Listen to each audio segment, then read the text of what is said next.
Kids hungry, they'll tell anybody. You want something to drink, sir? No, I got some. I think we got a problem. Got a problem. Let's go.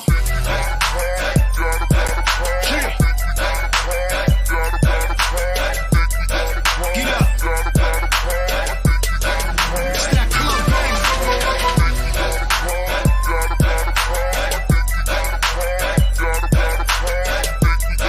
You hear that? You can't sit down to that.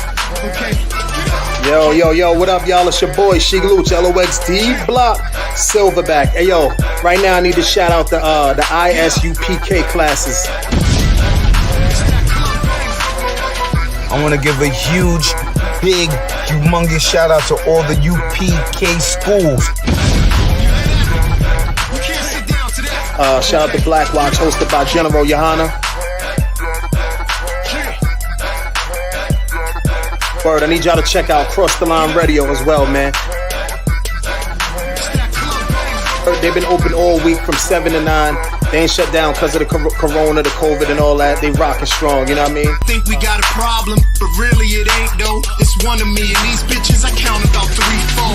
Think we got a problem, but homie, just all talk. He ain't gon' pop a balloon with a pitchfork. Nah. Think we got a problem in the club with this dog. Rude boys, dogs, ladies, everybody.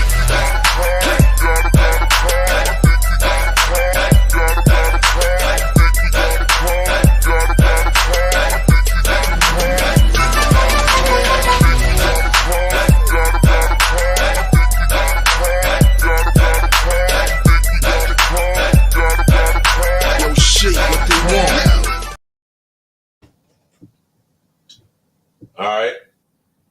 Can you go on there real quick? Make sure you can hear me. Can you hear me? Is the mic? Good. You know how these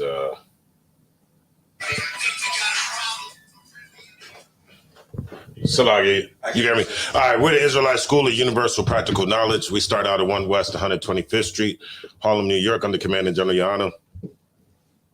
This is the Tuesday night Brotherhood class being hosted right here in Wilmington, Delaware. The location for the school here is 1232 North King Street. Again, that's 1232 North King Street.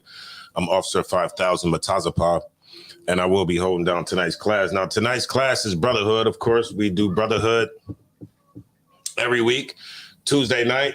It's very important that we, do these classes. It might seem like it's redundant. Brothers might come in here and be like, well, we talk about brotherhood every week, but it has to be something that's ingrained in you. The same way Christianity was ingrained in us, the same way Islam was ingrained in us. Oh, and I think I was telling y'all, brothers, I was on my way to, well, first, shout out to Captain Tazariak. I give Captain Tazariak, because Captain Tazariak went and, did what he was taught to do. You know what I mean? He brought the sword back wet. He handled his business. I was not able to make it. Of course, I did see the clips that, brothers was able to put out. The little small clips. And when I'm looking at these clips, man, I'm like, these dudes is like, it's no point for them to even try to challenge us no more. Why would you even try to challenge us? This dude, remember, they was hyping him up so bad. Remember, Commander General Yohana did that, he did an interview on Sonetter, and then they was like, I don't know, General, Captain Tazariak, this might be the first time he lose, and he gonna get beat in front of you and all that. And, the General like, man, I'm rocking with my squad, pretty much, so to say. And they try to hype this dude up. Oh, he's a great orator. Oh, you beat the last dude, but this dude ain't gonna be like that. You know what I mean? This dude studied at the feet of goddamn Khalid Muhammad. Well, if he studied at the feet of Khalid Muhammad, he would know that Khalid Muhammad said that we were Israelites. Right. Khalid Muhammad acknowledged that we were Israelites. Right. You see what I'm saying? That he understood that. You cannot be an Israelite and claim to be anything else. Right. And that's what that dude was trying to do. From what I gathered, the whole African Israelite thing. Right. You're always going to fail with that doctrine. You cannot be two people. Go ahead. So like I said, what was heavy about it? Mm-hmm. From the rip, right from the beginning. From the get-it. Captain Tazariak played his spiritual father, his teacher, actually saying that the Bible is the blueprint to our salvation. Right. And that's what Khalid Muhammad said, right? Because I remember seeing that video some time ago. Right. I was like, well, what the hell we here for? Yeah. What the hell we Come here on, for? man. All these arguments that, you gotta get some new information, man. Gotta get some new information. Right.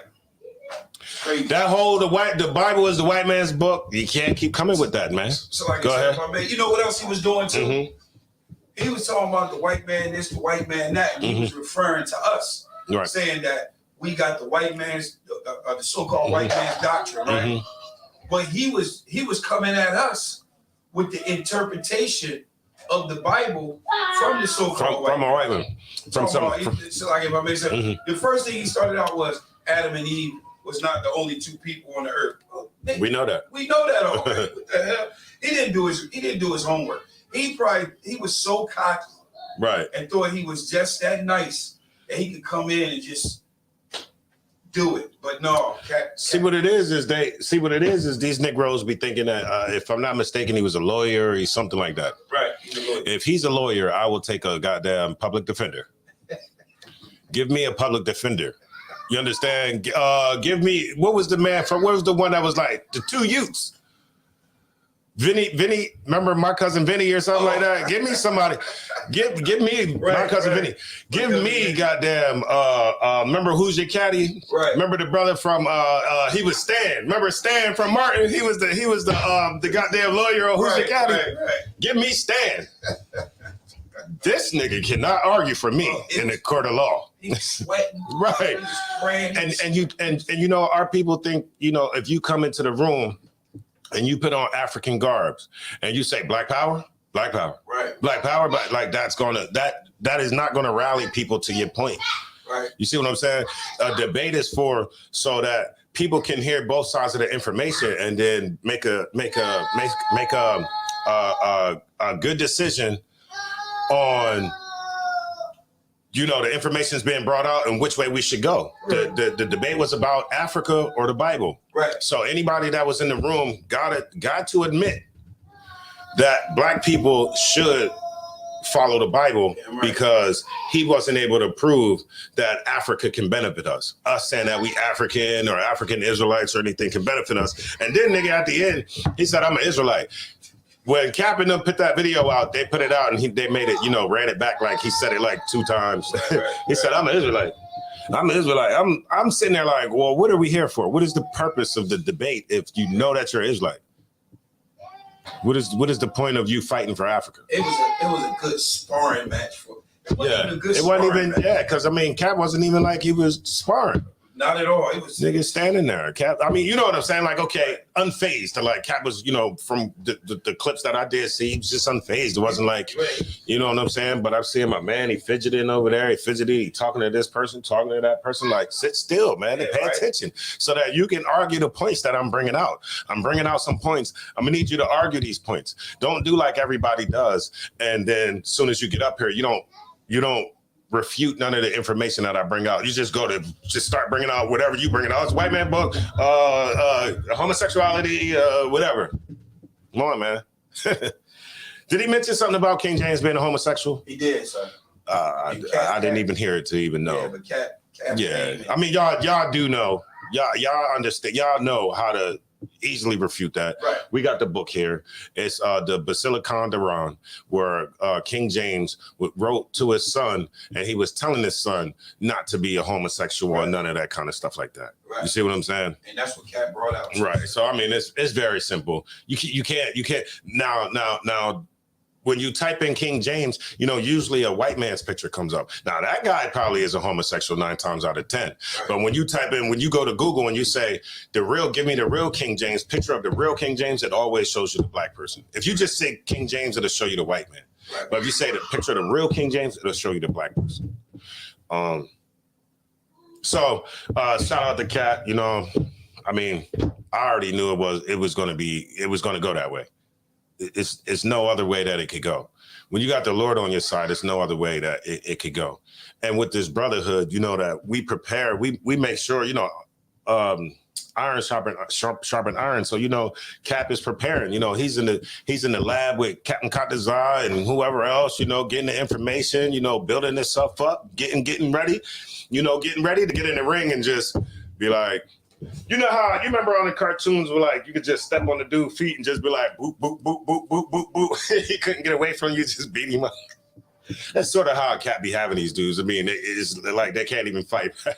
They can't fight back, can't get away, can't nothing, right? But tonight I wanted to get into a book, right? I wanted to show you know, there was different periods in time. Of course, there was plenty of periods in time that you could pick out that, you know, you could Black people displayed brotherhood towards one another. All right. You know, we had brotherhood during different times. You know, some of us had brotherhood during civil rights. Some of who stood against integration. You know, we had different times, different places, different times and period. That's my coat, man. I think it's yours. I ain't see my new one at the house. But so tonight, what we're going to do is we're going to read this book. It's called Black Wall Street. Right. And I know a lot of people know about Black Wall Street, but a lot of people don't know the particulars of Black Wall Street, like how Black Wall Street came to begin, like how it came to be Black Wall Street, how it flourished and how it ended. Right. So that's what we're going to go through tonight. We're going to talk about Black Wall Street. Of course, if any brother has a question in the room, go ahead and raise your hand. Let's get it. If you got any statements you want to make, raise your hand. Wait to be called on, of course. And if anybody has any questions in the chat, go ahead and type them in. Of course, if anybody want to chime in, y'all chime in, man. Let's get it. All right. Shout out to everybody that's in the chat. We got Kadasha, Thakan, you know, Shalom. All right. We got Kanan in the building. Aaron, Itara in the building. Khalad, Desiree. Sarah, the Quinn, my man Zarai Bakar, Ratazi Young, and Shabar. Salam to everybody that's in the chat. Like I said, if y'all got any questions, let's get it. All right. But we're gonna start out with Black Wall Street. What a lot of people, you know, is okay. We all have the general knowledge of Black Wall Street being a place in Tulsa, Oklahoma, where Black people was able to go and Black people flourished, right? Black people flourished. But one thing that we're going to get into, right, is the reason why Black people went to that area. Because remember, I think Black people started going there around, you know, early 1900s, like around 1902, or it would be like the ending of the 1800s, like 1890 something towards the early 1900s. Black people started going over there towards that area. Now we know that Black people was in major cities. Black people was in all the different major cities, you know, in the North. Black people was in the major cities, of course, in the South, right? In the Midwest, of course. Like your Chicago's and all that kind of stuff like that, right? But Black people started traveling towards Oklahoma, and Black people started traveling towards Oklahoma because, for one, at this point, you could get free land, right? You could come out there. Some of the land, of course, you would have to pay for, but, you know, they was offering land to people who, you know, of course, Black people who would want to come and, you know, get a new life, and also to escape the harsh realities of racism in your city. You know, in a lot of these cities, Black, you know, we was getting lynched, you know, we was getting murdered, we was getting beat up, you know, women getting raped. You know, all that was going on in the cities, the same thing that's going on now. Right. And so what happened was they got this place, Tulsa, Oklahoma, right, which white people were there. Black Wall Street was in the Greenwood district. Black Wall Street was in the Greenwood district. And it was like a city inside of a city, because Tulsa is the city, but Greenwood was the place where, you know, Black people started to migrate. They started to open up businesses on this district. And then Black people would like, at this point, how they explain it in here is like, they had some of the most immaculate houses here, right? Y'all go sit down. They had some of the most immaculate houses, right? And so we'll just start, right? I just wanted to give you a little backdrop. This book was written by Hannibal Johnson. All right, and if I can get a brother, matter of fact, I might start with you because.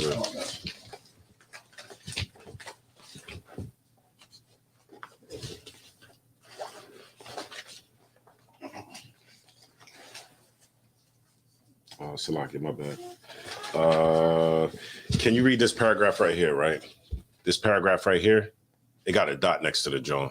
So this little paragraph, and then we'll start at this next. The one. There you go. All right, if you don't got your Passover, if you're still working on, what's that? Yeah, he unmuted. You're still working on your Passover plans, go ahead and make sure you finalize everything, man. Make sure you get that leaven out the house before you go, because we up on the trip. Make sure you get that leaven out your house. Make sure your ribs is in order. Make sure you in order. Don't be, Tazaiwan, General Hyman. I've seen brothers do classes on this.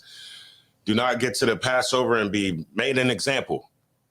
You understand? Don't get in there and get thrown the hell out because you can't control yourself, A, or B, you can't control your rib or ribs.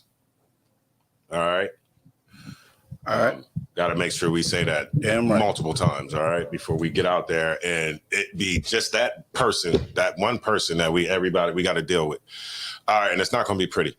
All right, so we'll start with the title and everything, of course. Sir. Mm-hmm. The title of the book is Black Wall Street by Hannibal B. Johnson. Mm-hmm. All right. This is page 5. The first paragraph. Uh-huh. It says, many African Americans came to Oklahoma Territory in answer to the call of African American Oklahoma boosters. Right. So there was a call. There was like pamphlets that was put out, and it was actually soliciting Black people to come to Oklahoma. Right. Go ahead. The boosters viewed the Oklahoma Territory as an escape from racism and sometimes barbarism they face in their home state. Right. So, Black people looking at Oklahoma as a chance to escape the racism that they're going through. You see what I'm saying? Ku Klux Klan coming through there, burning up every damn thing. Your everyday Christian coming through, they burning your house down. Right? They burning crosses in your yard. Right. They snatching you, your wife, your kids out of bed in the middle of the night. Right? And they terrorizing you because Christians are domestic terrorists. Right? I'm talking about real Christians here. Real Christians. I ain't talking about niggas. I'm talking about your real, true, died hard. What's that? Templar Knights Christians. Right? That's who these people are.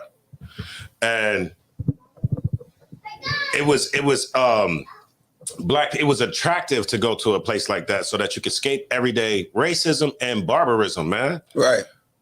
People coming to you, barbarians coming to you, being barbarians, right? Uncivilized people. Go ahead. Promotional literature taunting free land, Right. full citizenship rights, Uh-huh. and an escape from the racist-based discrimination proved irresistible for many. It was irresistible. It would have been irresistible to me too. You understand? You know how we go and we pass out flyers, right? Right. We pass out flyers. And the flyers that we have is to raise awareness to issues that's going on in the earth. Right. Right? We got flyers on LGBT. We got flyers on slavery. We got flyers on who Christ died for. We got flyers on everything. Well, these brothers had put out a flyer, and they put out a flyer to attract other brothers and sisters to come to escape the racism that they was facing and the atrocities that they was facing every day. And it was attractive for Black people to come. And Black people started to come. Black people started to leave their everyday jobs. They just dropped their life and went to a place like, you know how you in a third world country and they come to America because they be like, well, America is the land of opportunity. You can make your dreams come true. But this is how black people from Chicago felt going to Oklahoma. This is how black people from Florida felt going to Oklahoma. This is how people from Philly or whoever, that was leaving these cities and places that they were, staying in. This is how they felt going to Oklahoma. I think he's on the wrong.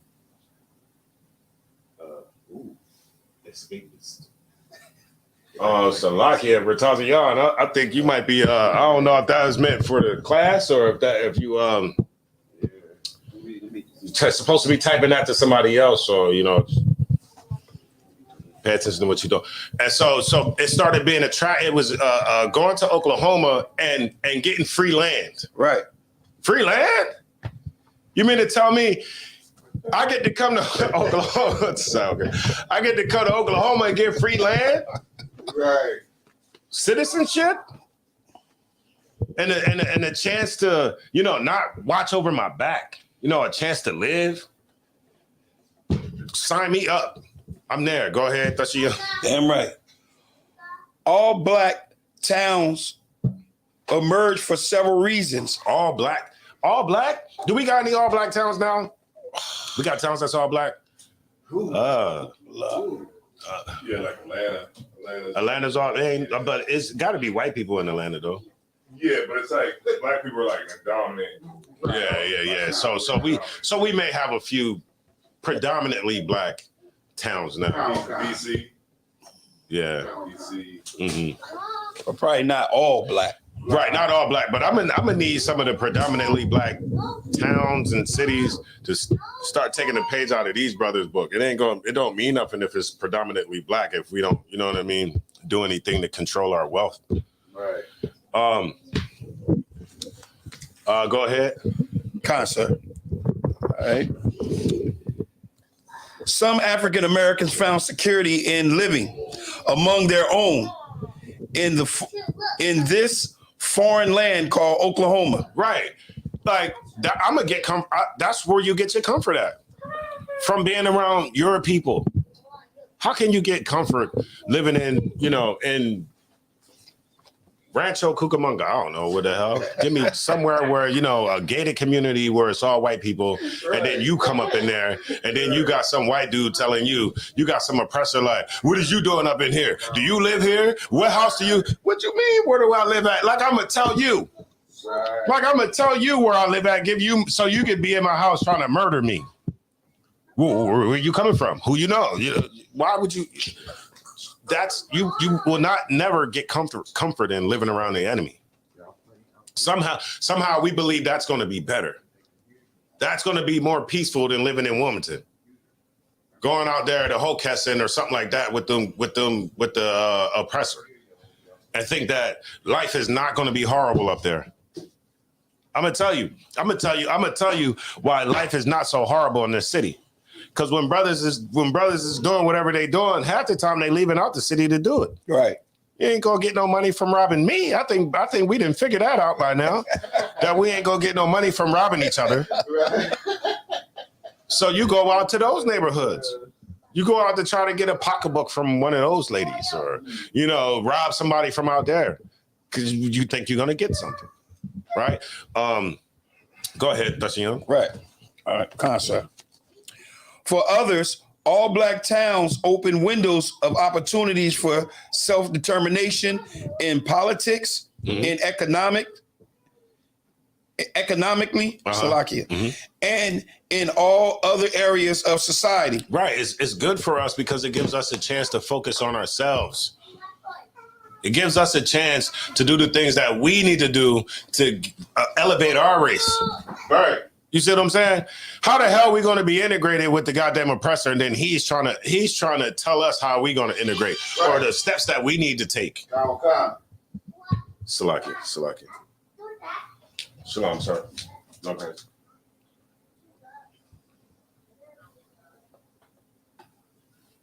Concert. Oh yeah, concert. Can I call you right after? Come on, concert. Oh no, sweat. I got you. The water. Shalom. Forgot where I was at. Being in the oppressor's neighborhood and being around the oppressor. Right. Us being around each other now, we can start to get ourselves together. Right. Now, if it's all of us together, right, and we living around each other, now we can start to have our apprenticeship programs. You see what I'm saying?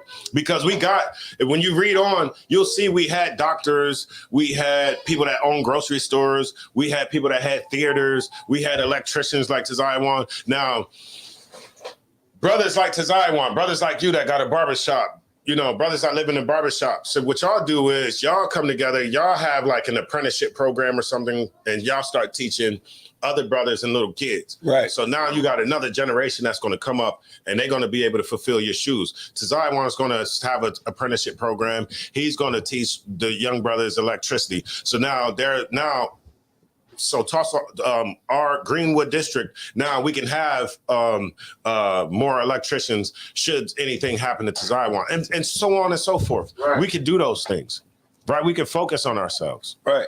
Okay. That's why it was so attractive. Go ahead.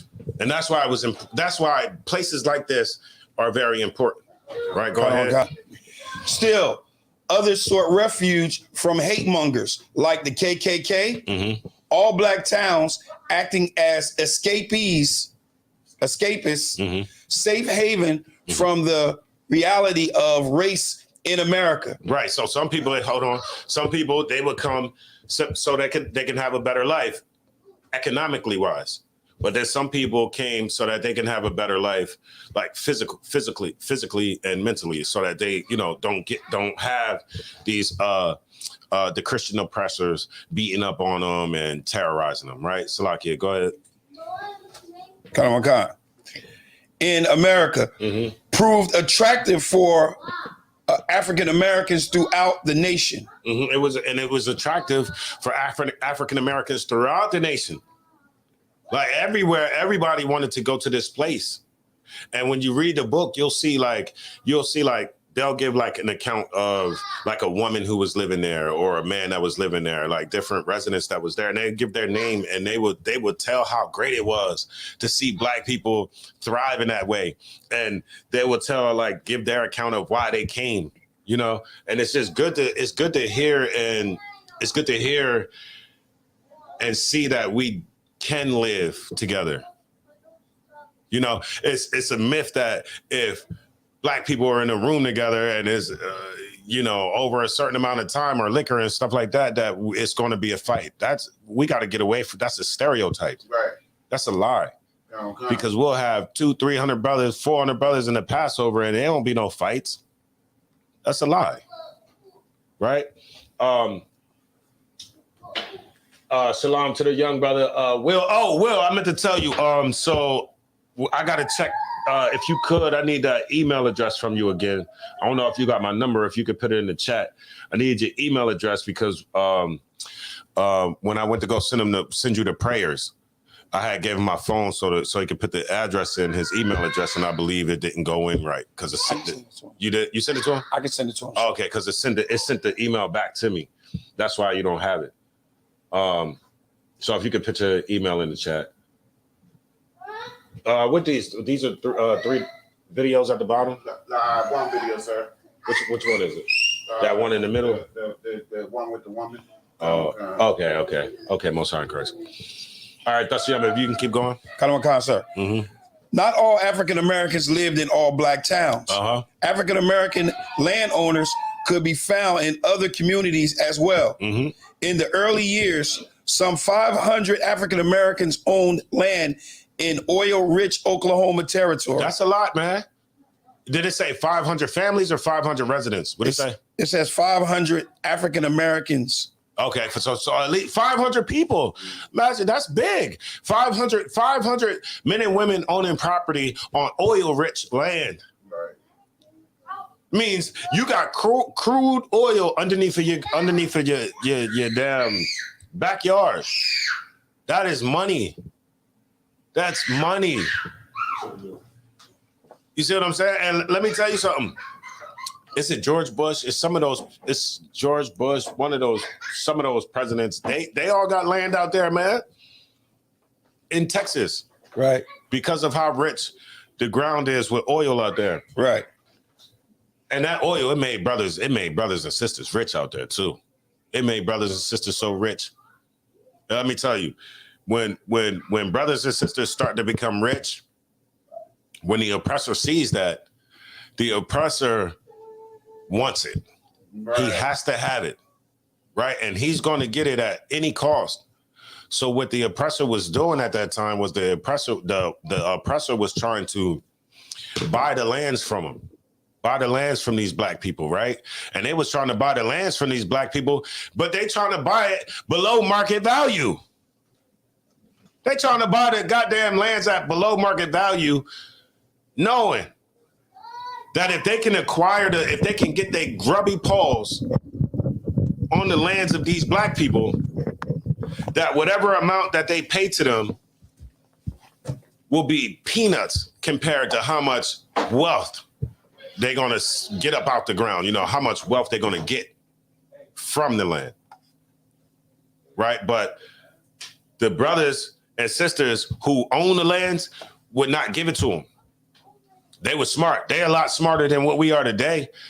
Like brothers would just be so quick to sell a goddamn house today. I remember there's a historical black neighborhood that my mom lives in, right? And when you go in that neighborhood now, it's not uncommon to see at least 4 to 5 oppressors living in the neighborhood. They should have never been allowed to get one of them houses there. They should have never been allowed to get one of them houses there. That should have been somewhere where only a Negro can live. Let's have somewhere where they not at. Right. You see what I'm saying? They cool with you until the election time come. They dirty, dirty oppressors. The dirty ones, that's the ones that try to live around us. And they be cool with you until election time come. And then you see that even though he dirty and grungy, he still support Donald Trump.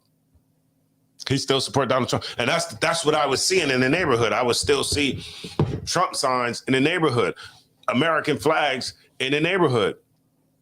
The first house, like you go into the neighborhood, right? You come down the street, you got to make a right-hand turn into the neighborhood. The first house there on the left, right? It has one of them brick signs that says the name of the neighborhood. This is a historical African-American community. Built in whatever, the 1980, whatever it was, the 40s. I think it was the 40s. It was around one of the world wars. Guess who got that house? The house with the historical black neighborhood. Edomite. Edomite got that house. He got that house that has the sign in it. You know what that Edomite did? That Edomite tore the damn sign down. It said historical African-American neighborhood, whatever. That Edomite tore the sign down because he didn't want that in his yard. The city still came and put the sign back. They still put the sign back. You can't take that down. But he shouldn't have even been able to. Like, he shouldn't even been nowhere near able to. Why? Because he shouldn't have been in that house. We got to learn to stop. They don't sell us their properties. Why are we so quick to sell them ours? Right, but that's neither here nor there. That's if you could keep going. Come on, sir. These African Americans, Salakia, for a fortunate few, crude bubbled beneath the surface. Crude, oil. Oil comes, and oil, right, is not the way you have oil in your car is not the way it is underneath of the ground. Right, it's called crude. It has to go through a process first. Right, it's called dirty oil. Right, clumpy, everything like that. It has to go through a refining process to get to the point where it looks like it could go in your car. All right, but they had this crude underneath of their houses, right? These black folks had crude underneath of their houses, right, in their land that they own. Go ahead. Salakia, sir. If you going to, whoever. These African Americans, despite repeated and resistant threats from whites. Right, they did what? They resisted repeated what? Repeated and persistent threats from whites. They resisted repeated and persistent threats From who? From whites. That's the book saying it. That ain't me. Don't shut me down. Go ahead. Resisted all offers They resisted all offers. Go ahead. to part with their properties at less than market value. Right. These brothers and sisters were staunching with they. Nah, I'm not selling my property. No, I'm not selling. You trying to? Matter of fact, and then for one, I'm not even considering it. But you even offering me the money at below market value. Like, how dumb do you think I am? They understood what they had. They understood what they were sitting on, so to say. All right, go ahead. God. Salakia. While incremental increases in price of oil products produced more wealth for many of these landowners. Mm-hmm. Bitterness and racial strife increased. So the more money that these brothers was making off this oil, it says that bitterness and strife increased. So now, because these brothers, right, and these sisters are in a place that's oil rich, and they're getting buku bucks off of this oil, and they're not selling the property, they're not budging, they're not letting the white man in. They're not letting the oppressor get his hands on anything. And they're becoming richer and richer. And then the oppressor is looking like, wait a minute. They just getting rich and they getting all the money and they hate it. And then bitterness started to set in. Right. Strife started to set in. Why? Because the enemy is envious of us. He hates us. He does not want to see you with anything. Why? Because he fears that if these brothers start to amass more money than them, then they can overtake them or wipe them out. And the oppressor doesn't want that. He doesn't want the slave to get above the slave master. Right? And the whole time, never acknowledging that maybe we just smarter than you. Right.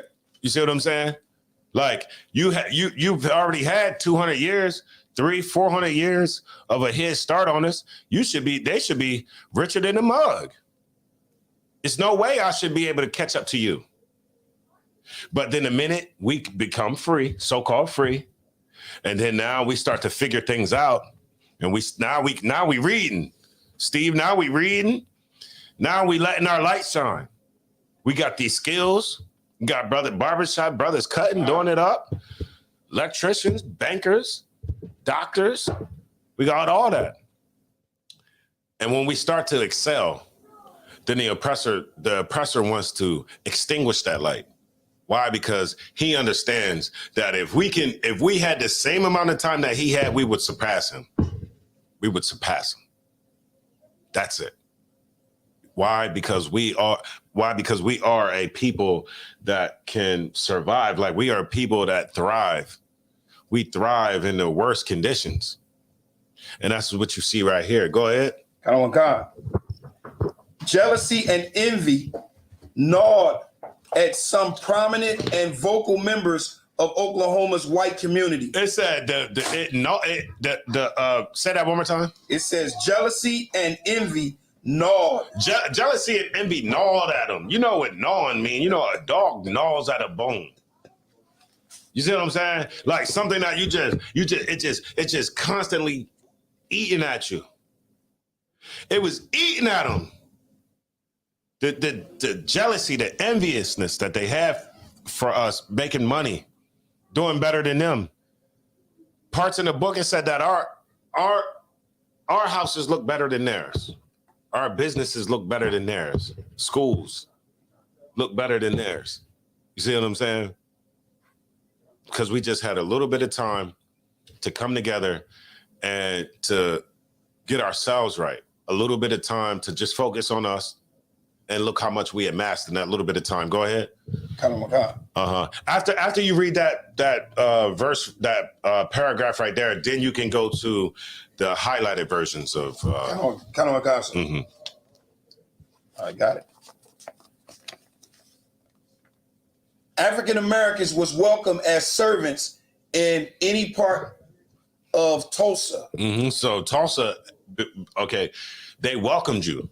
They welcomed you to Tulsa, but you had to come to Tulsa as what? A servant.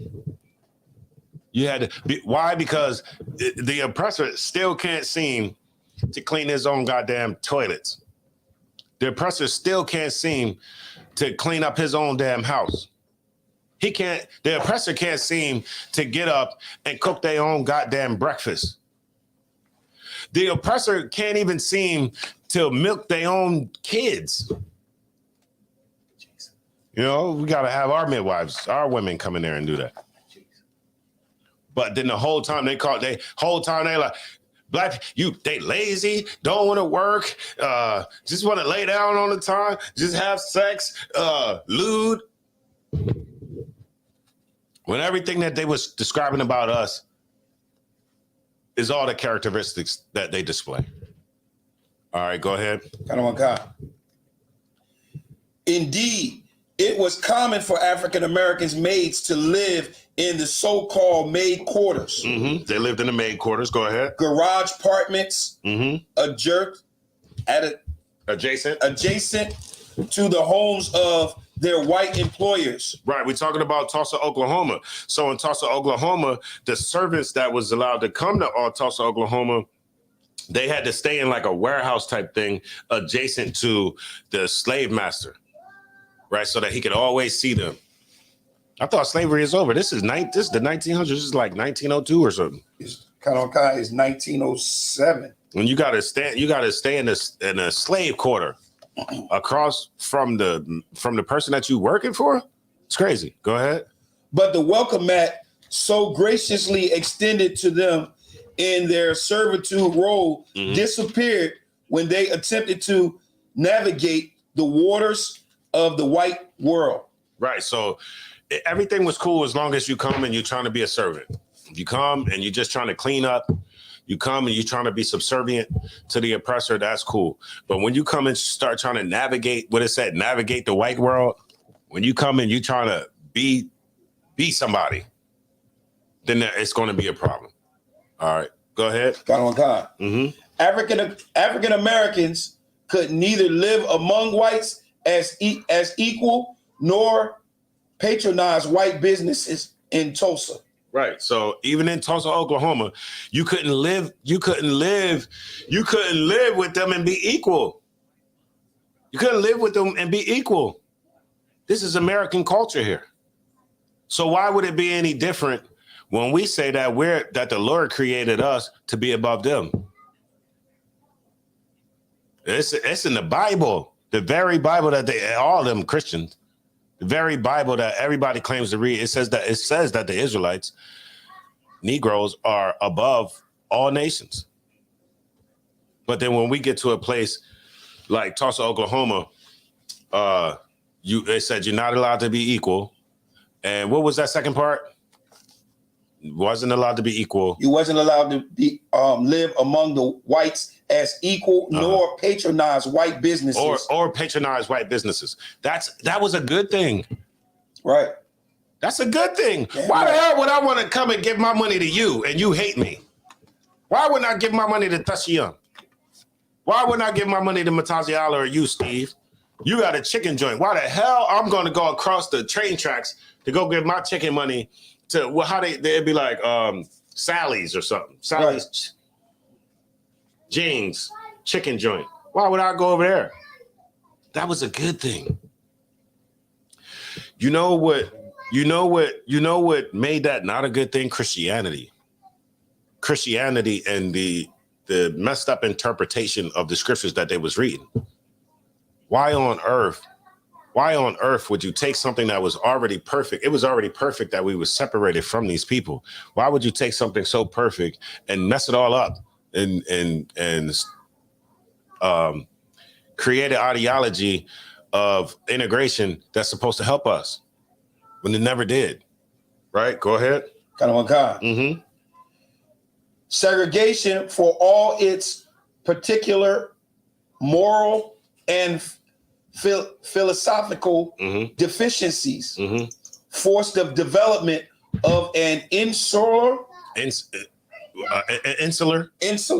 African American economic to cater to the need of this walled off community. Right. So what they saying right there is because of all that, because of the racism, because of the inequality, because you couldn't go spend your money in white stores, then that created an atmosphere where you had to spend your money with black people.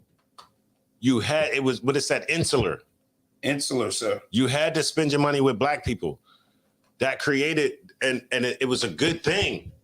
Because now, because I can't spend my money in a white barbershop, now I am forced to spend my money with Mataziya Allah. Damn right. You see what I'm saying? Now your business is going to thrive because anytime any one of us has to get a haircut, you have to go to that business. Right. And you know how brothers is. You know how y'all brothers is. Yeah, I know brothers that go to go to the barbershop every 2 weeks. Right. Some brothers go every week. Right. Go to the barbershop every week. Now imagine all of us, trying to keep up our appearance and now you got 100, you got the whole Tulsa, you got the whole Greenwood is going to these brothers to get haircuts. That's a good thing. That's not bad.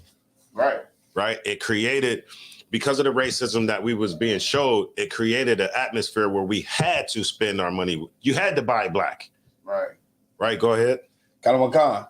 With it, an affluent class of African Americans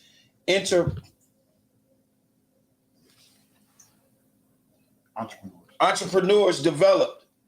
In Tulsa, this increasingly prominent African Americans entrepreneurs pool congregated primarily in single business districts. Right. So because of black people not being able to spend their money in the white neighborhoods, right? Now we have to spend our money with the black stores that's being erected in Tulsa, Oklahoma, right? And because of that, it said it created an affluent class. Affluent meaning a class that has, now you got brothers that got money. Right. Brothers getting that bread. 1 minute you went from ashy to classy. You see what I'm saying? Ashy to classy. Like 1 minute you just got there. Next minute you rocking the finest clothes. You up. You up right now. And that's what Thashiam just read, that it created an affluent class, a class of people that has money. Right. Go ahead, Thashiam. Beginning at the intersection of Greenwood Avenue. So it began at the intersection of Greenwood Avenue. Go ahead. And Archer Street. Go ahead. That was the beginning of the Greenwood district. All right. And so we just reading the highlighted parts. Go ahead. The legitimate enterprises in the Greenwood district had one thing in common with their less desirable counterparts. Black consumers doing business with black vendors. Black consumers was doing business with black vendors. We don't see that now. You're starting to see a little bit more of black vendors, but it's all .coms. You know what I mean? It's all .coms. And then we can't even be mad at that. At least brothers is getting .coms. Right. At least we even have a place now where we can spend our money. Where brothers is, we don't need them damn Moab and Ammon to let us in no hair care business. Right. Brothers and sisters concocting that up in the crib. Damn right. Doing that right in the crib. All right, you don't want to let me get. All right, watch this. I'm gonna do it right here in the kitchen. And come to these events with these amazing oils and butters and all that. Y'all already know. We got brothers in the school making jackets. We got brothers that's making clothes now. Right. See? Go ahead. Khan. In segregated Tulsa, quote unquote, buying black became more a matter of survival. A matter of what? A matter of survival. It's saying that buying black is a matter of survival. How did we forget this? How did we forget this? We read the same way, remember Paul said, Get that scripture for me real quick. Romans 13 and 11. I think that's either 13 and 11 or 13 and 1. One of the The things that, and hold what you got, Mataziala. The things that was written aforetime was written for our learning, man. Bro, 15 and 4. 15 and 4? Con. Oh, man, I got it. I'm getting senile. Go ahead. Book of Romans, chapter 15, verse 4. For whatsoever things were written aforetime were written for our learning. It's written for our learning. So when we go into the Bible and we go to the Old Testament, me and Tizaiwan was talking, and you go into and you see how Rehoboam was decent, but Jeroboam, he was messed up. You follow the brother, you learn from the brother that did good, and you also learn from the brother that did bad. Right. You learn from David and where David messed up. You learn from Solomon and where Solomon messed up. They was written for our learning. Damn so right. that we don't make the same mistakes. But if it's a story in the book where brother didn't make no mistake and he did everything right and the brother prospered and Israel prospered, that you take that too. Right.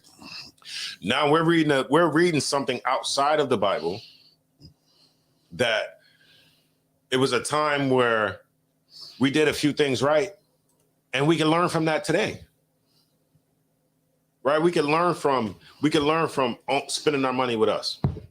Can learn from that, right? I mean, we definitely learned from civil rights and not being able to spend our money with us, because when this whole when was civil rights? What was that? The 60s? 60, 80 years ago. 80 years ago. 80 years ago, we stopped spending our money with each other. And look, now we trying to do it 80 years later. Now we didn't realize where we went wrong. Martin Luther King, even in that time, he realized where he went wrong, but it was too late. You didn't already set the ball in motion for all black people as a race, Negroes, to join the oppressor. Now the ball has already been started. We already moving in that direction. Now you want to put out a video and say, I feel like I integrated my people in the burning building. Nigga, it's too late. Yeah, right. It's too late.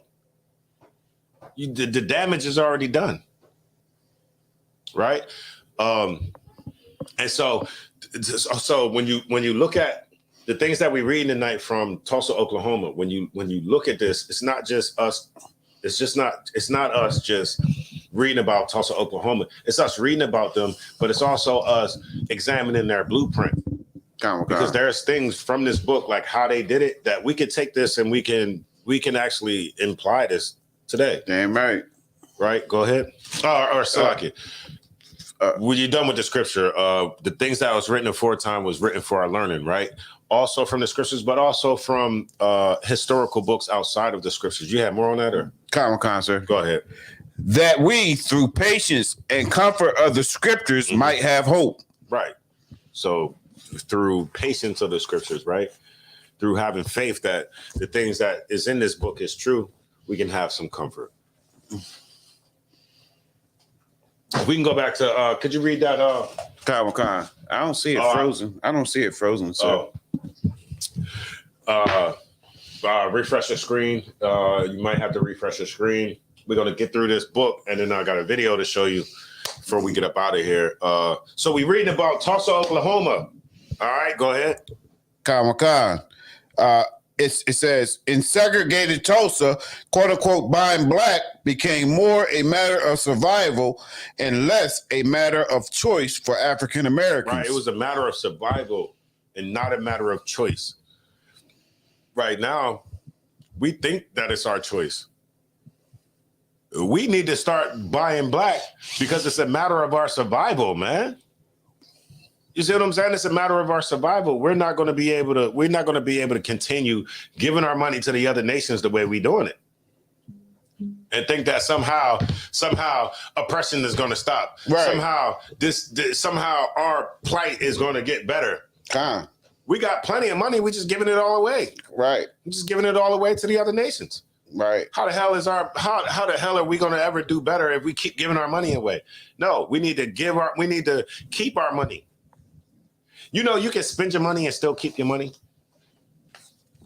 You can spend your money, but if you buying black, you still keeping it. is still staying in the black community. Your nation still has that money. But if I go spend this money with an Edomite, if I go and spend this money with an Arab, whoever, then that money is going out of the community. You see what I'm saying? So you can still spend money, and then the money benefit the black community. Mataziala, if you could. Come, sir. Consequently, providers of goods and services in the Greenwood district held captive an eager market and tapped into pent-up demand. Salaki, could you read that part one more time? Come. Consequently, providers of goods and services So the people who had the goods and services, go ahead. In the Greenwood district, right? Tulsa, Oklahoma, go ahead. Held captive an eager market. So they held captive an eager market, right? So you got this market, right? And this market needs to be fulfilled. There's goods that need to be fulfilled in this market that's not being fulfilled by the oppressor. Why? Because we're not trying to buy with the oppressor. So now,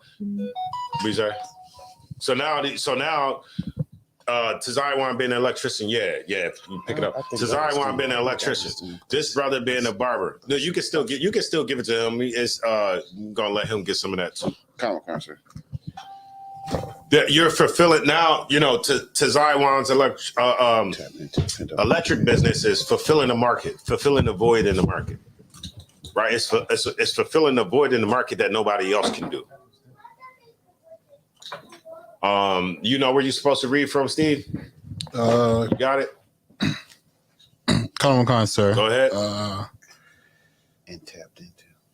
And tapped into pin up demands. Dollars. Mm-hmm. Circulated amount the Greenwood district inviting. Mm-hmm. Yeah, you could just go to the highlighted spots. Come on, sir. Mm-hmm. Rooming, housing, restaurants. So in Tulsa, you had rooming houses. You had, restaurants. Mm-hmm. You had schools. What else they got on there? The boulevard halls. Uh-huh. Hotels. You got hotels. You got halls. Smoke shops. Right. Shoemakers. You got shoemakers, shoe shiners. Barbers. You Hairdressers. got the sisters in there doing it up. Go ahead. Shoe shiners. Tailors. You got tailors, people to, get your clothes right. To tailor, specifically fit for you. Go ahead. Contractors. Right. You got brothers building. Doctors. Lawyers. Dentists. And other professional and business establishments. Let me tell you something. We got all those same people today. Damn right. We got the same people today. That's right. You see what I'm saying? We got the same exact people today. And you mean to tell me we can't do this again? Right. We can't do this again. Every time we have a Black Lives Matter march, Black people standing hand in hand with the oppressor. Right. And then making us believe that we can't somehow get to a better place in life unless it's with the oppressor. That makes no sense. How am I going to march with him against him? That is foolishness. What's that joint? I know where you're going at, Mataziala. No hand joint in hand. Right. We believe that if we hold hands with them, that somehow they're not going to meet their fate, that they're not going to be punished. They need to be punished because we shouldn't have to go through this. You see what I'm saying? We should be able to do business with other nations without it being to our detriment. But you see, we can't do, at this point in time, we couldn't do business with the other nations because they're trying to be sharks. They're trying to be predators. They're trying to give us less. They're trying to give us less for our product than what our product is worth. Right? And that's any good businessman Would never allow that to happen, right? Right. So we had shoe shiners, businessmen, doctors, lawyers, people that own grocery stores, theaters, all that. We got that now. Why the hell we can't have our own Tulsa right here in Wilmington? Damn right. You know what I'm saying? Where we just separate our goddamn selves. Where we do, you know what? Don't buy no more chicken wings from the Chinese store. Right. Find the one black restaurant and everybody go there. God, sir. You know what I'm saying? God. You need some electricity done? I only know one. Call the one nigga that I know that could do electricity. And then maybe Tazai, why they gotta get up and work for the white man. You see what I'm saying? Right. Get up and that's what we need to do. But we don't. Right. We don't. We'll rather go and take $50,000. We'll rather go take 50 bands and go buy a T-shirt in not Neiman Marcus, Gucci. Right. Or, y'all know, them high-end places, man, where you paying for the last name of some Edomite. That's all you paying for. It's her surname. Right. So you can say, I'm rocking this gay man's name. That's it. I'm rocking this gay man name. That's it. Yeah. Some homosexual, right. Some sexual deviant. That's all you're doing. It was one that killed the one. What was his name? Sergio. What was his name? Remember, it was one that was. Oh, that's him. Versace? They killed Versace. Yeah, it was Versace. I know they had killed one of them designers, and he was like a homosexual. Versace. We'll die for that. Right. We'll die for that.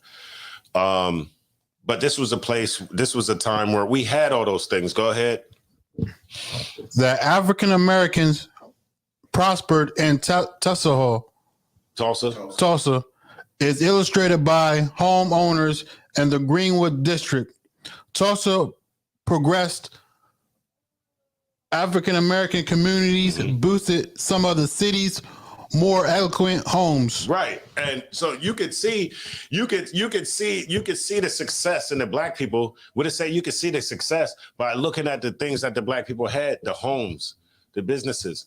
And it said in this section in Greenwood, where the black people were at, right, they promoted some of the most elegant homes. Guess who's sitting on the sidelines? Mad as hell. I don't like this shit. Remember my man, I was in eating a banana. The oppressor sitting on the side eating a banana.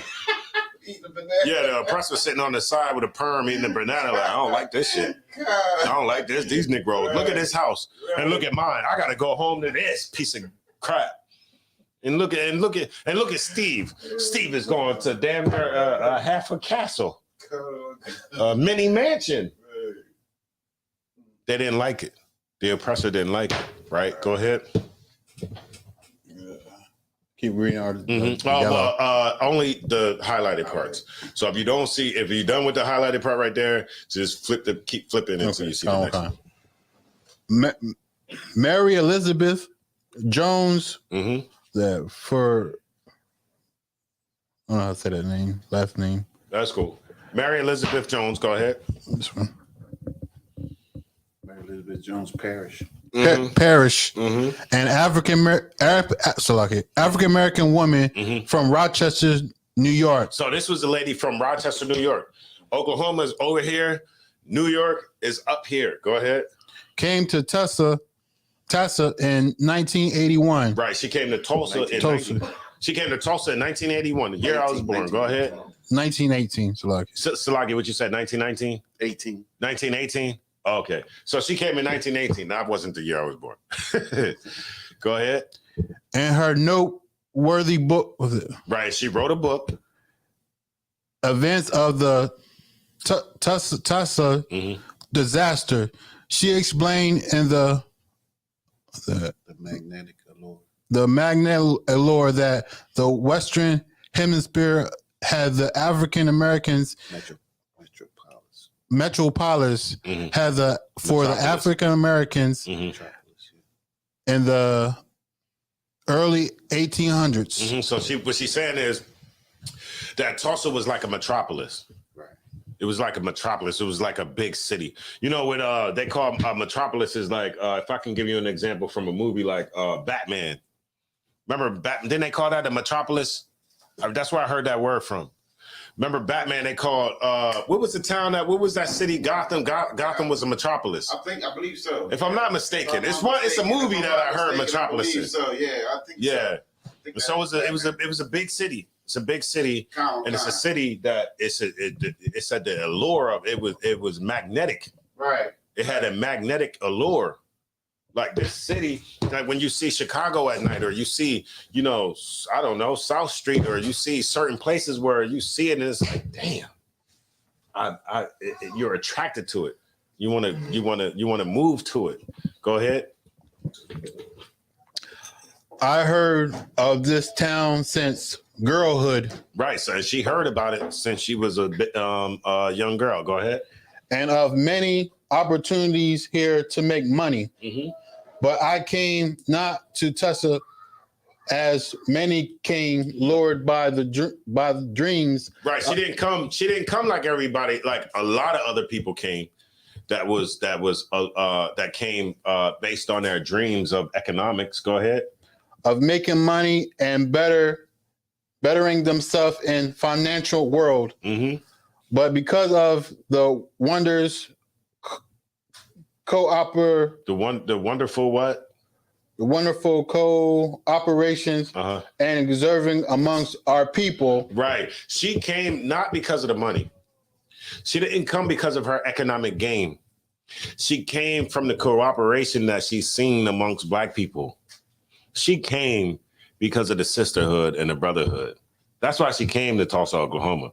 She came, this particular woman, some people might have came for the money, but this particular woman, the account that we given, she came not for the money, not for the prestige, but she came for the cooperation that she's seen amongst Black people. She came for the level of brotherhood and sisterhood that they had at that time. You see what I'm saying? That made that city or that town attractive. Go ahead. And especially the harmony of spirit and actions that existed between the businesses, men and women. Right. They were because of the harmony, the harmonious spirit. Meaning at this time, the Black people that was living in Tulsa, Oklahoma, was pretty much in one spirit. Right. They was pretty much in one spirit. They was all pretty much on the same page. Right. That's why I was able to work out the way it worked out. Now, it didn't work out because the Lord wasn't involved in it, man. Right. They had brotherhood. Brotherhood carried them as far as it could carry them. But without the Lord, it's all going to fail. Right. The scriptures say, love the Lord thy God with all your heart and love thy brother as you love yourself. There's two things you got to do, man. It ain't just me loving you. I got to love the Most High too. Right. First. See them first. That was the first, but that's the caveat. That's the first part of it. Oh, God. All right. Go ahead, Steve. On Greenwood, one could find a variety of business places, which would be a credit to any section of the town. Right. At any point, like when you go up the Greenwood district, you could find any business. You could find any business that would be, what did it say, compliment? It says something about any part of town. Says that would credit. That would be credit to any section of the town. Yeah. Mm-hmm. Which would be credit to any section of the town. Go ahead. And the residents select would residential section. The residential section. There were homes of beauty and splendor. Right. So that means the businesses that were downtown, right? So as they're building up this downtown section, as they're building up the Greenwood district, now the buildings and the businesses are looking good. Like they got it looking good, but also the surrounding area where brothers and sisters are living is splendor, whatever. Right? The houses are looking good. They're immaculate. right? Tulsa, Oklahoma, where the black people are at, is starting to look better than the neighboring white community, right? Go ahead. Which would please be more critical. Critical eye. Mm-hmm. The schools and many churches were well attended. Right. The schools and the churches were well attended. Right now, you can't even get a Negro to go to school. Why you can't get a Negro to go to school? He going in there, he ain't learning nothing about himself. All right. He going in there and learning everything about the oppressor and nothing about himself. Right. You go in there and they teaching you everything great that a Edomite done did. Right.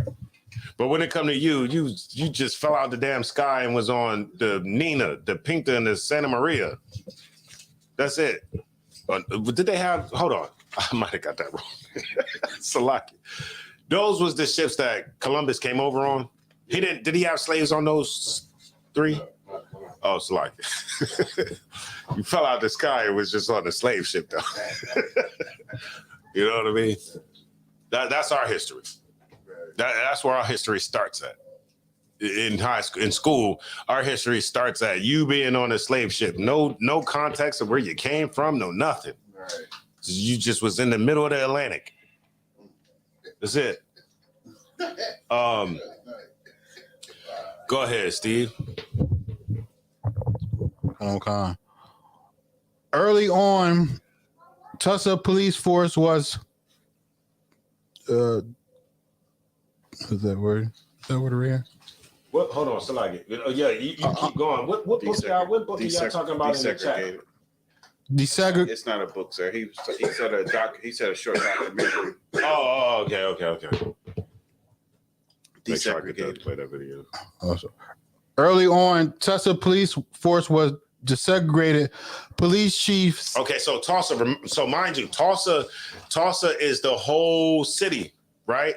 Now Tulsa is the city. White people are in this city, but Black Wall Street is the city inside of a city.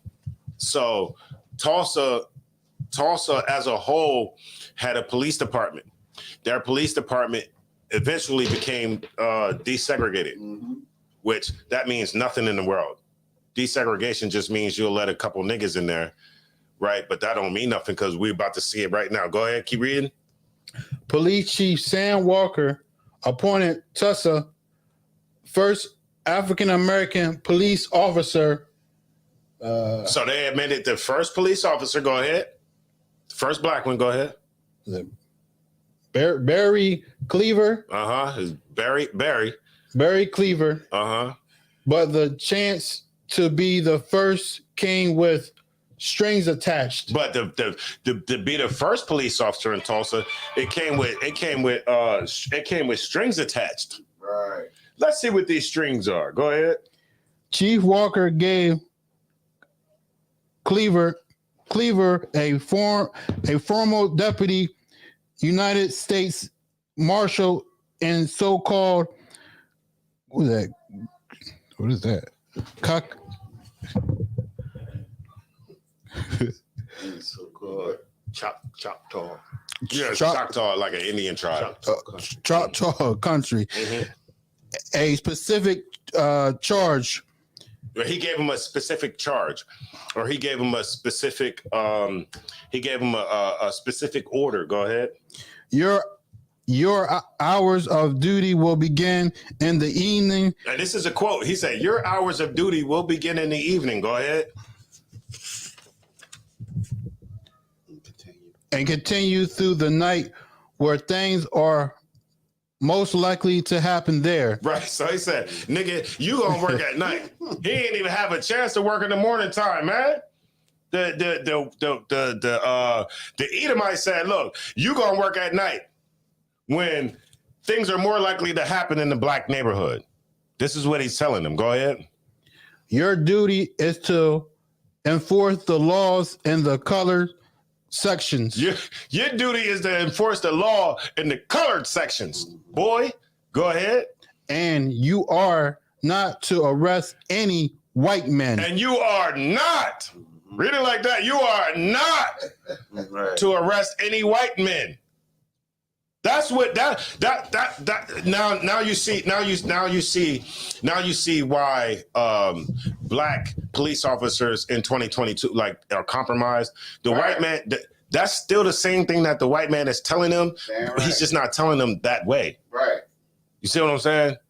He's telling them that same thing, but he's telling them in actions, like or dog whistle communication. Calm, sir. You see what I'm saying? Same exact thing. They desegregated the police. Get one Negro in there and tell them you got to work at night. But while you there, you ain't allowed to arrest no white people. So what if they the only ones out here committing crimes? Like, because when I go through Wilmington, a lot of times I be seeing white people out there committing crimes, looking for drugs, scheming, shifty, looking for something they can steal, a car they can break in. That's what I see. But this police chief is like, nah, but okay, you could see all that, but you ain't allowed to arrest them. Just be there, and if you see Mataziala walking from his car in the middle of the night, question him, see what he's doing. He might be loitering or something. What the hell? He walking home because his wife got the car tonight. Stop him. What are you walking on that dark street for? Right. Go ahead, Steve. Despise this limitation. Mm-hmm. Despite this limitation, the appointment of Cleveland marked a significant moment in Tulsa history. Tulsa, all right. So I might have to, because it's 8:30. So for time's sake, can you get go to the next one?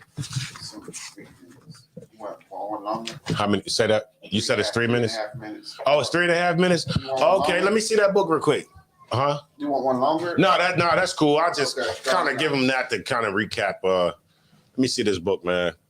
So they had the Ku Klux in this book. It also talks about the Ku Klux Klan. All right, so you're gonna read this on page 21, right?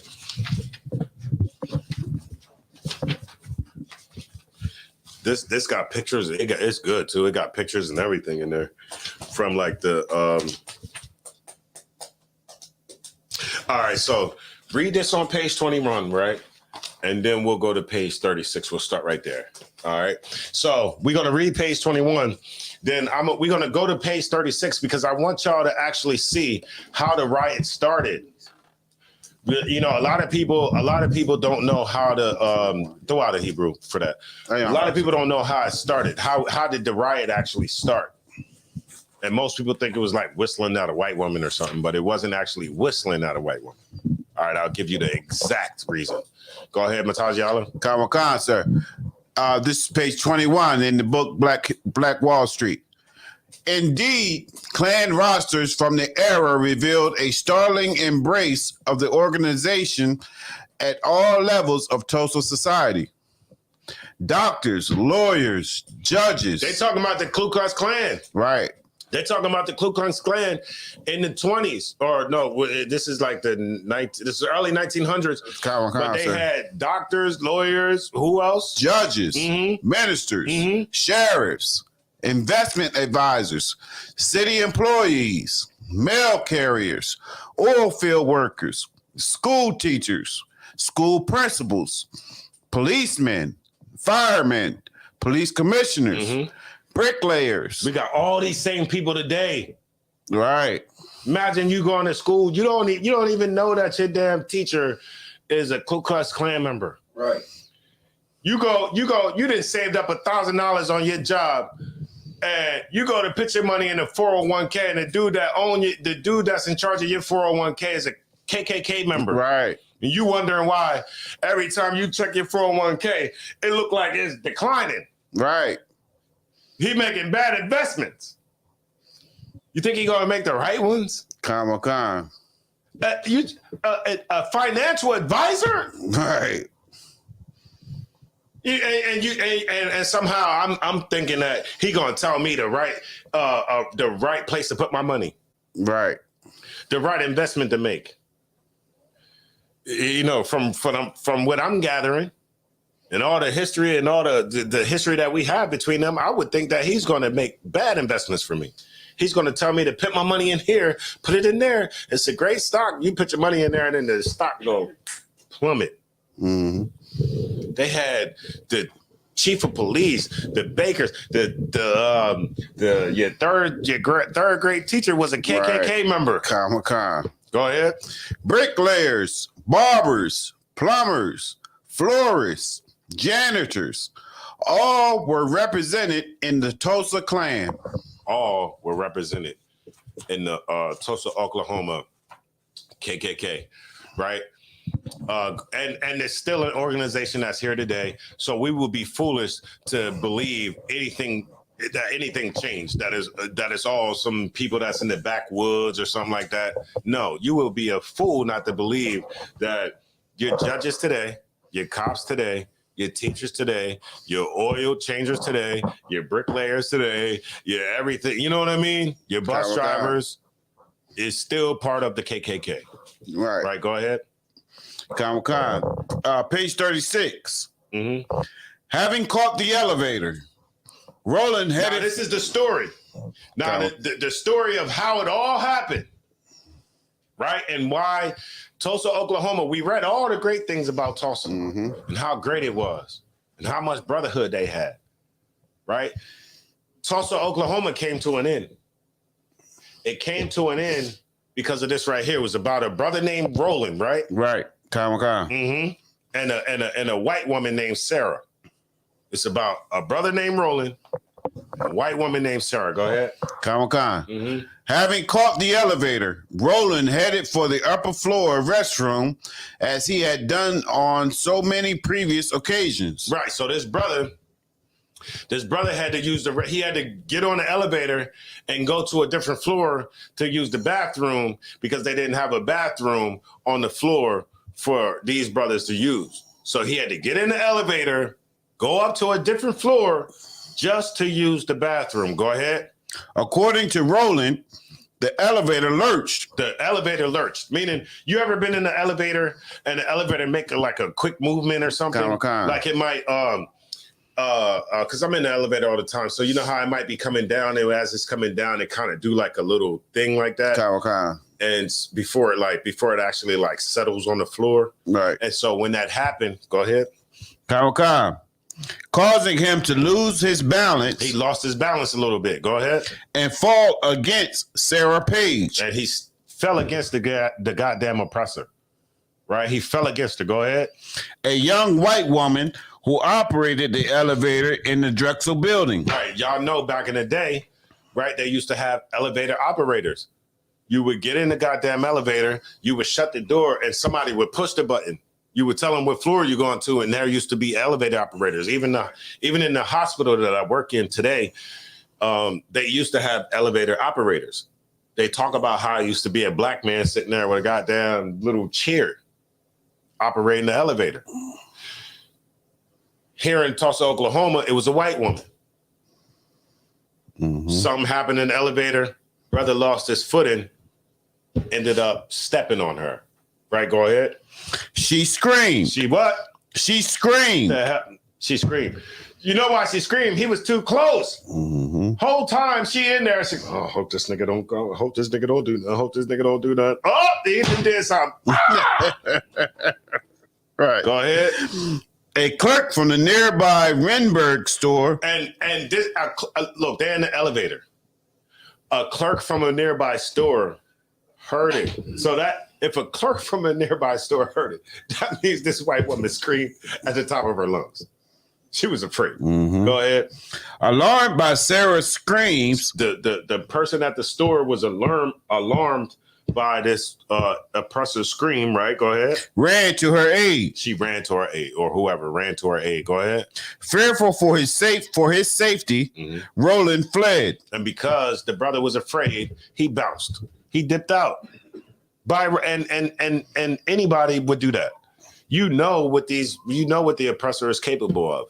You know what's about to happen when, okay, the person from the store came Now, when they start to call police and things like that, the nature of the atmosphere of that time, you know something's going to happen. Niggas was getting strung up like a mug. They was calling brothers strange. They was strange. Oh, that's strange fruit up there. Right. That don't look like no apple. That don't look like no orange or no whatever the hell, coconut or whatever fruit. That's strange fruit. Brothers was getting strung up. Crazy like. And they talk about it in that book how like 60 or 70 in 1 year, man. Hung up. Go ahead. But him running, I agree. I understand him running and not staying there. Go ahead. To some, Roland's flight implied guilt. Now, to Edomites, oh, he ran, he must be guilty. Right? What is he guilty of? Stepping on somebody's foot? Go ahead. But to most African Americans, well aware of the fate that had befallen other African American men. We see through the BS. Man, that dude ain't raped that girl. That dude ain't raped that girl. We know. We understood that. Go ahead, Matazi Alasalagi. Khan. African American men accused of sexual improprieties with white women.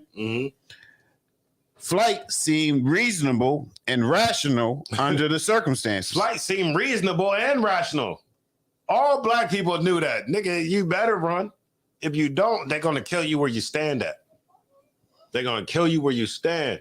And if they don't kill you where you stand, they're going to grab you, lock you up, and go hang you. That's the climate of the culture of that time. Right? Black people understood that it was reasonable and right for him to run. Go ahead. Sarah Page initially accused young Roland of assault. Now, the white woman initially accused him of assault. Assault is I come and intentionally do something to you. Boop, bop. Oh, he just assaulted me. Right? The brother accidentally stepped on the white woman. But the white woman still accused him of assault. Go ahead. Not an accident, but of assault. Assault is something that you intentionally do. Go ahead. But quickly retreated from that accusation. But she quickly retreated from it.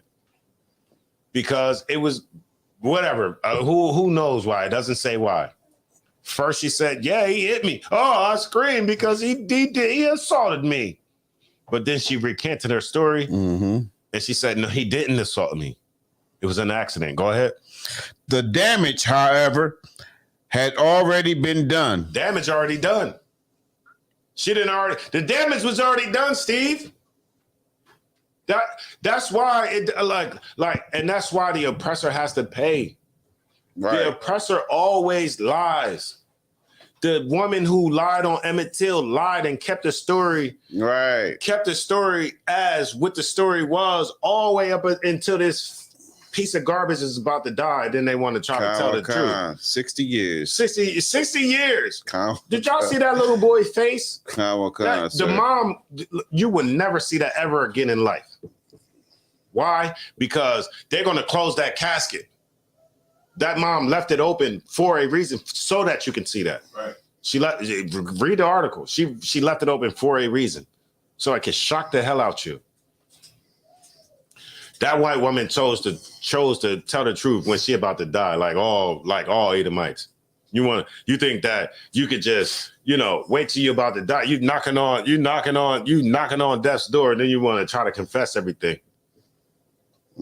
Right? Because you think that because of course they believe in the heaven and hell whole situation. Right. Come. Now you don't want to go to hell. You lived the whole life of doing things that's supposed to get you in the Christian hell. Now you want some redemption at the end. Right. This is what she did. She lied at first and said he assaulted her. Then she told the truth. Go ahead. Come. In this era in American history, white women were strictly taboo for African American men. It was taboo, meaning like it was weird to see a black man with a white woman. You see what I'm saying? It was weird to see a black man with a white woman, but then when you see a black man around white women, stuff like this happens. Right? Go ahead. African American men have been summarily executed for so much as looking at a white woman. Right. Up until now, niggas, you look at a white woman, you're off with your head for just looking. And then now, how did we get from that? How did we get from that to now everybody got a damn white woman? Right. Like niggas don't even see no value in the system. Right. Sir. You know what I'm saying? With the one NFL dude, he said, man, look, these sisters be arguing. He said he like white women because he ain't trying to come home with all that arguing and stuff. Damn, nigga. We can't be that weak. Sir. We can't be that weak. Damn right. White women are not that submissive. You think a white woman just gonna come home and just let you come on? What are you talking about? So she not gonna tell you to clean up after yourself, to do this, to do that, or whatever? You're not going to have no problems with the white woman. Right. But you're able to deal with the problems from the white woman because you view her as your God. Right. Right? You view her as, because God looks like her, pretty much. Jesus or whoever, look like her. Right? And you don't see no value in that black woman.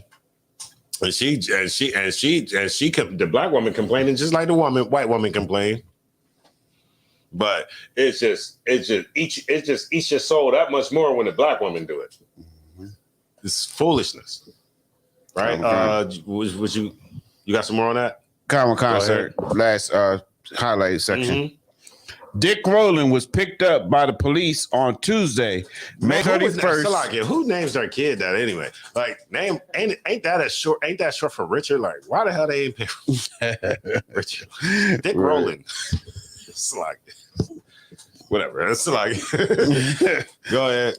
On Tuesday, May 31st, 1921, booked into the city jail. So he was booked into the city jail. Go ahead. And questioned. And he was questioned. Go ahead. Summoned to the jail, Sarah Page provided a statement corroborating in all material respects Dick Rowland's account of the events that fateful day. Right. So they called Sarah back. So they put him in the jail. They called Sarah back to the jail. They asked Sarah what happened again. Sarah corroborated with the brother Rowland has said. You feel me? She said the same thing he said. Right. Right. She recanted that other crap about the assault and told the truth that something happened with the elevator. He accidentally stepped on my foot. Go ahead. Right. She admitted that her encounter with Dick Rowland had been inadvertent and innocent. It was inadvertent and innocent. He accidentally did it. It wasn't on purpose. Salakia, go ahead. She told officers that Rowland had come close to her on the elevator and that he had stepped on her foot. Right. So she ended up telling the truth. Go ahead. Of her own admission, she had panicked and overreacted. Of her own admission.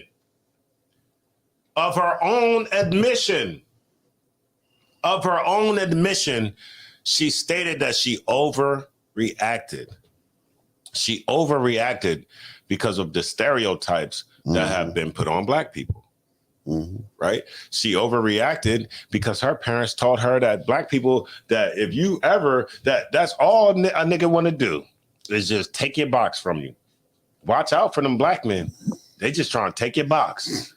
Nigga get a little closer. She, and she realized that she overreacted. Right. When she had a chance to calm the hell down, she understood that, damn, it ain't like my parents said. He actually stepped on my shoes, on my sneaks, or my feet on accident, and I'm pretty sure the brother apologized. That's how our brothers are. Oh, I'm sorry, man. You know how niggas is. Right. And she realized that. She realized that everything that she taught was big. Look, say that one more time. Sir. Of her own admission, she had panicked and Salaki. She told officers that Rowland had come close to her on the elevator and that he had stepped on her foot. Right. She panicked, right? Go ahead. Of her own admission, she had panicked and overreacted. Right. She panicked and overreacted. At that moment, that white woman understood that the black man that was in the elevator with her wasn't everything that her parents taught her at that dinner table. He wasn't. Because if he was, she wouldn't have came in there and told the damn truth. She wouldn't have came in there and recanted her story. Go ahead. Paige told officers that she slapped Roland. She did what? That she slapped Roland. She did what? That she slapped Roland. She slapped it. Man, look, let me tell you something, man. The brother accidentally stepped on her feet and she slapped him. Right. That slap is coming from a place of hatred. Mm-hmm. If you in the elevator, Mataziala, and I feel the elevator do something, and then a second later you accidentally step on my foot, I'm not gonna slap the hell out you. I'm not gonna Chris Rock you. Right. Not gonna Will Smith you. You know what I'm saying? I'm gonna look and wait for the apology, of course, like or look and just assess and see what happened. She slapped him. Right. That slap came from a place of hatred. Slakia, go ahead. Come. At which time he grabbed her arm to prevent her from slapping him again. Hey, Steve, you slap me, I'm gonna grab you. Look, grab you too. I'm gonna grab you. I'm gonna grab you to prevent you from slapping me again. And you're lucky if I don't turn you upside down and shake all the damn change out your pocket. You know what I'm saying? Lucky if I don't do more than that. But Right. he physically restrained her from assaulting him. Right. Go ahead. She screamed. He fled. She screamed. He fled. All right. There's one more. Can I? So that's the gist of what happened. Right, and I think let me see that real quick, Matazio. I think the page is. I think I bent the page. This is the last conclusion part. It should be like a bent page somewhere. Yeah, that, and then I'm gonna get this video, and then we gonna get up out of here. All right, so Page 146. Integration, or more accurately, desegregation, achieved only after hard-fought civil rights battles, had unintended negative economic consequences. Right. So at this point in time, Black people wasn't Black people wasn't integrated. So this is kind of going up a little bit more into the integration part. And it's talking about how integration had a negative impact on Black people. This book is just simply saying everything that I should we could say the same thing. We could talk about civil rights, Martin Luther King and everything. And Black people think that we just haters. We just haters. Not knowing that the same thing that we say. Look, I just picked this book up. I had that book for about 2 years. And I kind of skimmed through, the beginning parts, but I kind of started reading it a little bit earlier this morning.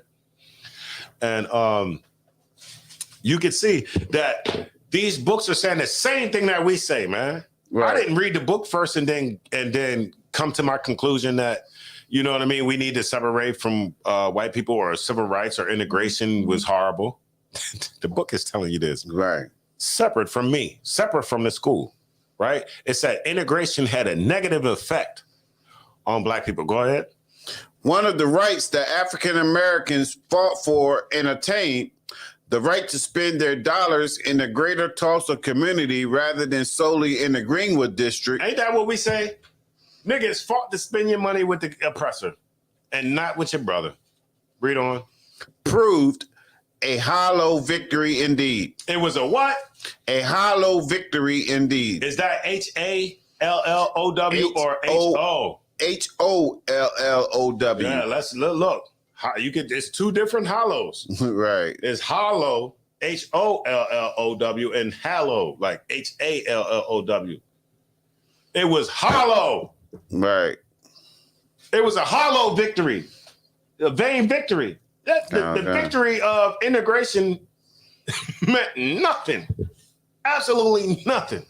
It didn't mean nothing for the Black community. Didn't uplift us in any way. push us forward in any way or teach us anything in any way. It did nothing for the black community. Right? Go ahead. Quote unquote integration turned out to be a one-way street. Black dollars flowed out. It was a one-way street. This is integration right here. A one-way street. Black dollars going out. Go ahead. But white dollars did not contemporaneously flow in. But no other dollars coming into our community. Our dollars is flowing out to theirs and none flowing into ours. You know how many dollars flow out to that Chinese store? $10,000 a week. Right. You know how much of Chinese dollars is flowing back into the black community? You know how many that corner store and all that stuff that's in them damn corner stores. Damn right. Fund all our money going to them damn Arabs. How much money coming from the Arabs? So this is something that history teaches us. Integration was horrible. Separation was the key. When the brothers were separated, they prospered. Integration, where's Tulsa at now? It's still a Tulsa, right? I'm pretty sure it's still a city right today. It ain't as historical as it used to be, right? Right. I'm pretty sure it ain't nothing going on. Tulsa probably a crack town full of crackheads. That's probably what Tulsa is right now. I'm pretty sure Tulsa is a town full of crackheads. Go ahead. Additional stresses from enhanced competition. Mm-hmm. Now you got the stress from enhanced competition. Before we integrated, I didn't have to worry about these white businesses. I knew all black people was going to come to me. Now we integrated. Now, nigga, you allowed to go into Woolworth. Mm-hmm. You want to take your damn dollars to Woolworth. Right. Instead of coming here. You know what I'm saying? Because this is just how we are. Now we got the option to go to Versace. Now you don't want to go to Fat Farm. Right. You got a choice with Balenciaga. Now you don't want the goddamn Sean John. Right. And Sean John and Fat Farm and Sean John and Fat Farm is in what's that store? Farmer Mills. Like, goddamn. Right. Like it's just trash or something, man. Okay. Why ain't Fat Farm up there with Balenciaga? Right. Why ain't it up there? I can go and get me some Fat Farm for $3.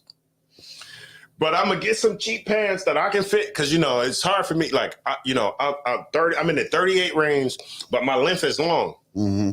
It's hard for me to get certain pants. Right. It's hard for me to get certain stuff. That stuff, like I can't. I wish I could get the Balenciaga and the Versace and the Foreman Mills, but I can't. Can't. They almost make it seem like our brand is nothing. Right. Like our brand is nothing, it's cheap. It means nothing. But these other brands is everything. When they all made it the same damn place, is Versace made in Italy or something, or is it made in? Let me ask the Balenciaga man. Let me ask Mr. Balenciaga. Is that stuff made? Okay, is it made in Italy? Or is it made in Taiwan like everything in the hell else? It's made in Italy, sir. It is made in Italy. Got on concert. All right, so it might have. Yeah, but it might. Okay. Okay, I got another question. Is there really a difference in the materials being used? Or are you made to believe that there's a difference in the materials being used? I mean, it could be the second. We could be made to believe it, but it feels like it is. It feels like it is. Kind of on concert. I heard that. That's what Whatchacom said. What's that one dude? Lil Uzi Vert. They said, Lil Uzi Vert, you got this shirt on that thing, $2,000. That thing look crazy. He said they ain't never put on a $2,000 shirt yet. Like the way it feel like. Right. Damn thing feel, man, look like a shirt a woman would wear. But anyway, you got any more on that? Sir. Okay, go ahead. Fluctuating economic conditions and changing demographics made it virtually impossible for Black businesses to survive without successfully reaching out to the entire community. Right. So, at this point now that Tulsa is becoming integrated or whatever, now it's hard for Black people to make any money. It's hard for these businesses to thrive. Go ahead. That did not happen. The Greenwood district declined. The welcome demise of segregation ultimately doomed the economic and cultural vitality of the Greenwood district. God damn, please. It said the welcome integration. The welcomed integration did what? The welcome demise of segregation. The welcome demise of segregation.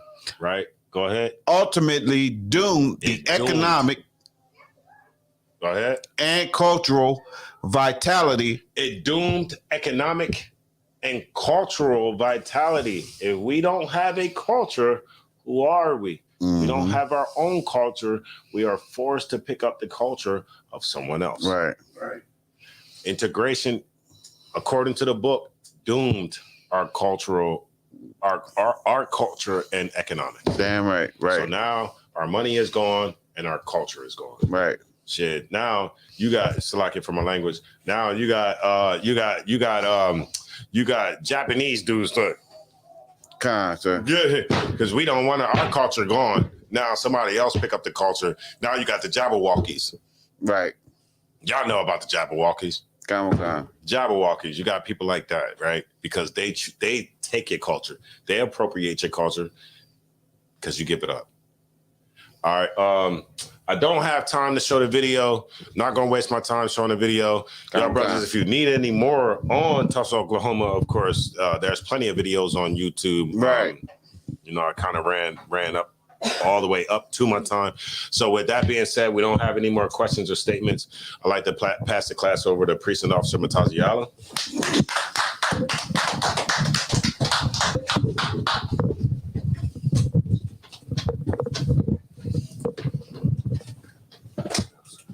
Salaki, Dua.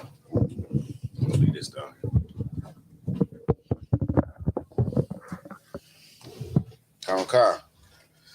ISUPK security announcements. Rules for new brothers and sisters. When a new brother or sister comes into the school, they are off limits for 6 months. They are to be saluted only. They are here to learn and share themselves of the world. If they need transportation, the teacher will arrange it. After 6 months, if your brother or sister has an interest in a particular person, they are to seek counsel from the heads. Tithes, which is a commandment. Numbers 18:21, Malachi 3:8-10, means 10th in Hebrew, Ma'ashera. 10% of every penny of any increase the Lord gives you. Priest funds, free will offering for the priest. It's not mandatory. So whatever amount you would like to donate. Upcoming holy convocations. Awan just told you about the Passover, which is next week, April 15th in Cocoa Beach, Florida. Prepare yourself properly if you're traveling to the Passover for the Feast of Unleavened Bread, which is the following day. Make sure your house is free of leaven. Make sure your house has no leaven in your house. Because when you come back from the Passover, we will be in the midst of the Feast of Unleavened Bread. All right? If anyone wants to be a trooper in the school, start wearing all black boots, shirt, pants, headband, and scarf. But with that being said, Men of Israel, Majah. Men of Israel, Majah Shabbat. Majah, Barak, Yahweh Hashem Yahushua Barakam. Yazmatah, sorrows means to turn to sisters. Men of Israel, sisters, Majah, Salaki. Men of Israel, Majah Shabbat. Majah, Barak, Yahweh Shema Atam B'Hashem Yahushua. Yazmatah, class dismissed.